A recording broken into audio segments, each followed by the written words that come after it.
अस्सलामुअलैकुम एवरीवन। तो हम लोग कर रहे थे लिम्फोइड नियोप्लाज्म, और लिम्फोइड नियोप्लाज्म में हमने करनी है अभी आगे Hodgkin and non Hodgkin lymphomas की सारी मतलब पूरी डिटेल्स, जिसमें से हम पहले स्टार्ट करेंगे with the non Hodgkin lymphoma की टाइप्स, ठीक है, और एंड में हम फिर हॉजकिन लिम्फोमा कर लेंगे और उसके बाद फिर हम शिफ्ट हो जाएंगे माइलॉइड नियोप्लाज्म पे। तो मैंने आपको बताया था कि लिम्फोइड नियोप्लाज्म आपके वो वाले होते हैं जो कि आपके लिम्फोइड जो प्रोजेनेटर वाला रास्ता है उसमें कहीं पर मसला आएगा तो होंगे। और लिम्फोइड प्रोजेनेटर वाले रास्ते में हमने कहा था कि सबसे पहले लिम्फोइड प्रोजेनेटर होता है, उसके बाद वी हैव द लिम्फोब्लास्ट, ठीक है, उससे बनते हैं, और लिम्फोब्लास्ट से आपके बी एंड टी लिम्फोसाइट्स बनते हैं। तो ये रास्ता है जो खराब होगा। लिम्फोइड नियोप्लाज्म हम तब कहते हैं जब ये रास्ता जो खराब है ये मैनिफेस्ट करता है शुरू में आपके लिम्फ नोड्स में, जिसका स्ट्रक्चर भी मैंने आपको बता दिया। अब स्टार्ट करने से पहले हम मतलब detail of the cancer particular में जाने से पहले कुछ रूल्स एंड रेगुलेशन और कुछ टर्म्स को इससे समझ रहे हैं ताकि हमें कैंसर को समझने में बहुत आसानी हो जाए, और ये टर्म समझना बहुत जरूरी है क्योंकि ये यही बेस बनाती है, ठीक है। सबसे पहली बात, बहुत सिंपल सी बात है कि आपके बीओटी सेल जितने आपके ट्यूमर्स हैं, क्योंकि ये सारा जो भी लिम्फोइड नियोप्लाज्म में बात आएगी वो सारे बीओटी सेल ट्यूमर्स ही होंगे, क्योंकि जाहिर सी बात है कि आपके जो चाहे पाथवे शुरू में खराब हो, चाहे पाथवे इस स्टेज पे आके खराब हो यानी लिम्फोब्लास्टिक स्टेज पे, और चाहे मेच्योर बीओटी सेल्स जो है वो एबनॉर्मल बने, मतलब कुछ भी हो आपका है तो ये बी और टी सेल रिलेटेड ट्यूमर ही, तो आपका जो ये नॉर्मल डिफ्रेंसिएशन का पाथवे है इसी में कहीं ना कहीं पर अरेस्ट हो जाती है नॉर्मल डिफ्रेंसिएशन से एब नॉर्मल की तरफ, और कैंसर बन जाता है। और वो अरेस्ट डेफिनेटली किसी ना किसी जेनेटिक म्यूटेशन की वजह से होती है, ठीक है। कहीं पर जेनेटिक म्यूटेशन ऐसी आएगी कि आपके बीओटी सेल पाथवे को किसी स्टेज पे अरेस्ट कर लेगी, जिसको हम डिटेक्ट करते हैं दो मेन चीजों से। जो आपके दो बेसिक टेस्ट हैं जो इसके लिए इस्तेमाल किए जाते हैं वो है आपका एक इम्यूनोहिस्टोकेमिस्ट्री। इम्यूनोहिस्टोकेमिस्ट्री नाम से पता चल रहा है कि इम्यूनो रिलेटेड कुछ है, ठीक है। ये वो टेस्ट है जिसमें आप मार्कर्स चेक करते हैं related to your specific disease, ठीक है। सपोज अगर आपने डिटेक्ट करना है कि हमारे पास ये जो एबनॉर्मल किस्म का कोई लिम्फोइड नियोप्लाज्म हुआ हुआ है बॉडी में, ठीक है, और वो एबनॉर्मल किस्म के सेल्स बना रहे हैं। जो भी एबनॉर्मल सेल होता है ना वो हमेशा हमारे पास एक एंटीजन के तौर पे हम उसको कहते हैं, ठीक है। सपोज मैं कहती हूँ कि लिम्फोब्लास्ट है और वो एबनॉर्मल है तो मैं उसको कहूँगी वो एंटीजन है, ठीक है। और मैं क्या करूँगी कि मुझे अगर शक है कि मेरे पास ये वाली चीज़ खराब है तो मैं उस खराब चीज़ के अगेंस्ट जो एंटीबॉडी है वो मैं ऊपर से डालूंगी और मैं चेक करूंगी क्लम्पिंग होती है कि नहीं होती। अगर क्लम्पिंग हो जाएगी तो जो मैंने एंटीबॉडी डाली है वो मुझे पता है कि किस एंटीजन के अगेंस्ट है, तो इसका मतलब ये है कि यही वाला एंटीजन जो है वो हमारे ब्लड में प्रेजेंट है, ठीक है। तो इस तरह इम्यूनोहिस्टोकेमिस्ट्री में हम डिटेक्ट करते हैं। इम्यूनोस्टेनिंग का एक तरीका है जिसमें एंटीजन पहले का प्रेजेंट है और हम उसको डिटेक्ट करने के लिए उसके अगेंस्ट जो एंटीबॉडी है वो डालते हैं और क्लम्पिंग चेक करते हैं, क्योंकि हमेशा एंटीजन एंटीबॉडी होंगे तो आपस में वो जोड़ के बाउंड हो जाते हैं, ठीक है। तो ये एक तरीका है। दूसरा जो तरीका आपका देखने का वो है फ्लो साइटोमेट्री। फ्लो साइटोमेट्री ना एक जनरल तरीका है, मतलब ये आपके स्पेसिफिक सिर्फ नियोप्लाज्म्स के लिए नहीं होते, बहुत सारी चीजों में होता है, ठीक है। फ्लो का मतलब है बहना और साइटोमेट्री का मतलब है सेल्स को, साइटो का मतलब सेल्स और मीटर का मतलब है कैलकुलेट करना। इसमें हम क्या करते हैं, कोई भी स्पेसिफिक किस्म के सेल्स जो हमने डिटेक्ट करने होते हैं इन योर ब्लड या फिर कहीं पर भी, तो हम उसको एक फ्लो साइटोमीटर मशीन में से बहा देते हैं। जब हम बहा देते हैं तो वो स्पेसिफिक किस्म के सेल को बीच में से डिटेक्ट करके बता देते हैं कि क्या ये प्रेजेंट है या नहीं। तो डिफरेंट तरह की चीजें जिनको आगे हम बात करेंगे किस तरह से फ्लो साइटोमेट्री में डिटेक्ट होती हैं, तो इतनी सी बात आपके लिए ध्यान में रखना जरूरी है, ठीक है। दूसरी इंपॉर्टेंट बात क्या है कि आपके पास क्यों बीओटी सेल ट्यूमर्स में मतलब इतना एक देखे ना एक छोटा सा पाथवे है उसमें क्यों इतने सारे हम कह रहे हैं कि ट्यूमर्स बन सकते हैं। दो उसकी मेजर चीजें, पहली मसला है क्लास स्विचिंग। आपको पता है कि हमारे पास कितनी टाइप ऑफ एंटीबॉडीज हैं, जो मेनली होती हैं वो 5 है, IgM, IgG, A, D and E, ठीक है।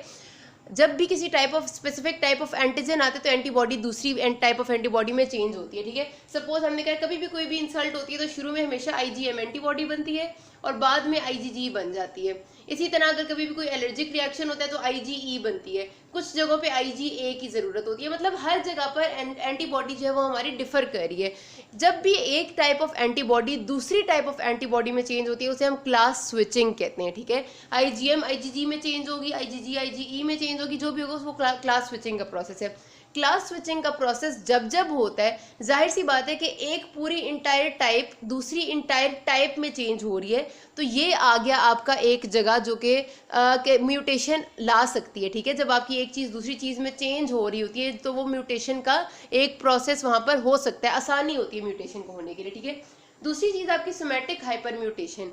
सोमैटिक हाइपर म्यूटेशन एक ऐसा नॉर्मल प्रोसेस है जो आपको पता है अब हमारी बॉडी में बहुत तरह के एंटीजन आके अटैक कर सकते हैं, ठीक है। मतलब हमारे इन्वायरमेंट में लाखों करोड़ों किस्म के bacteria, viruses and parasites and क्या ना क्या चीज़ें होती हैं, और जब भी वो बॉडी में आती हैं तो बॉडी को एक अलग तरह की चीज़ सामने नजर आती है। फिर बॉडी किस तरह से हर चीज़ को रिकॉग्नाइज करके उसके अगेंस्ट एंटीबॉडी बना लेती है, वो प्रोसेस होता है आपका सोमैटिक हाइपर म्यूटेशन का।